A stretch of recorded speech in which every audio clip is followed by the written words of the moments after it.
بسم اللہ الرحمن الرحیم۔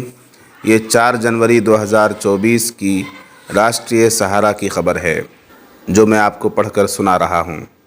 آسٹریلیائی پادری گاؤلڈ ڈیوڈ کا قبول اسلام، 45 سال چرچ کے لیے وقف کرنے کے بعد اپنایا دین اسلام، نام رکھا عبد الرحمن۔ اپنی زندگی کے 45 سال چرچ کے لیے وقف کرنے کے بعد آسٹریلوی پادری گاؤلڈ ڈیوڈ نے اسلام قبول کر لیا۔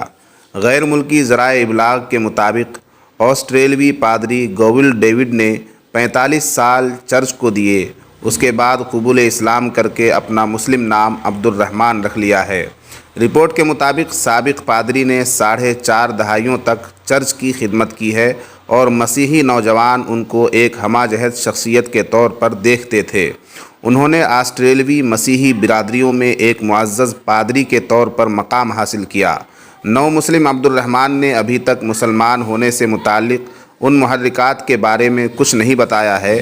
ان کے اسلام قبول کرنے کی خبر سامنے آنے کے بعد بہت سے لوگ حیران ہو گئے ہیں۔ واضح رہے کہ گزشتہ دنوں آسٹریلیا میں ایک واقعہ پیش آیا تھا جب 30 خواتین ایک ساتھ دائرہ اسلام میں داخل ہو گئی تھیں۔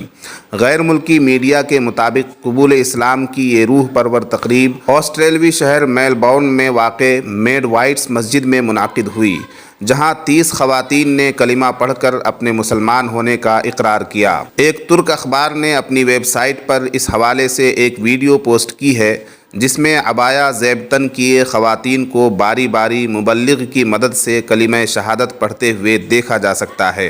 بعد ازاں 9 مسلم خواتین نے اپنے تاثرات کا بھی اظہار کیا۔ ایک نو مسلم خاتون نے اسلام میں ایک خدا کے تصور سے اپنے گہرے تعلق کا اظہار کرتے ہوئے اعتراف کیا کہ فلسطینیوں کی جدوجہد ان کے دلوں کو چھو گئی، جس کے باعث انہوں نے اسلام قبول کیا ہے۔ آپ کو یہ خبر کیسی لگی؟ کمنٹ کر کے ضرور بتائیں۔